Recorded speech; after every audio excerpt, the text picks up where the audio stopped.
এপ্রিলে ২ দফায় ১২ কেজি সিলিন্ডারের দাম প্রায় ৬০০ টাকা বাড়লেও সরকার নির্ধারিত দামে বিক্রি হচ্ছে না এলপিজি। ডিলারদের দাবি, আগে থেকেই কোম্পানিগুলো তাদের কাছে বাড়তি দামে সিলিন্ডার বিক্রি করছে। এর ফলে সরকার নির্ধারিত দামে খুচরা পর্যায়ে তারা বিক্রি করতে পারছেন না। চলতি মাসে ২ দফায় এলপিজি সিলিন্ডারের দাম বাড়িয়েছে এনার্জি রেগুলেটরি কমিশন।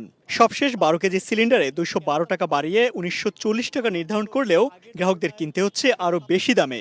হ্যালো ভাই, গ্যাসের দাম কত? ২২০০ টাকা ভাই, এক পিস আছে। ২২০০? হ্যাঁ। আর কম দাম না? না, আর কম টাকা ফিক্সড। বাজার ঘুরে দেখা যায় কোম্পানিগুলো ডিলারদের সরকার নির্ধারিত দামে ভাউচার দিলেও তাদের পরিশোধ করতে হচ্ছে বাড়তি দাম।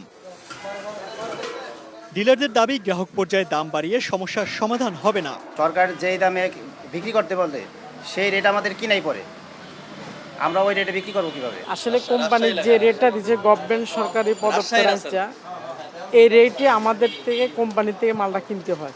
এলপি গ্যাস ব্যবসায়ী সমবায় সমিতির পক্ষ থেকে বলা হচ্ছে, কোম্পানি ও ডিলারদের মধ্যকার দামের সমন্বয় না হলে সরকার নির্ধারিত মূল্যে বিক্রি করা সম্ভব না। মূলত কোম্পানিগুলি তো মানতেছে না, আপনার বিআরসি সরকারের রেটটা মানতেছে না। গেল 18 দিনে এলপিজির 12 কেজির সিলিন্ডারে 2 দফায় দাম বাড়িয়েছে ৫৯৯ টাকা। গ্রাহকরা বলছেন, বারে বারে দাম বাড়িয়ে এলপিজির এই সংকট কাটানো সম্ভব না। এর জন্য দরকার মূল কোম্পানির সঙ্গে ডিলারদের দামের একটি সমন্বয়, তাহলেই কেটে যাবে এলপিজির সমস্যা। Imtiaz Ahmed, star news, Dhaka.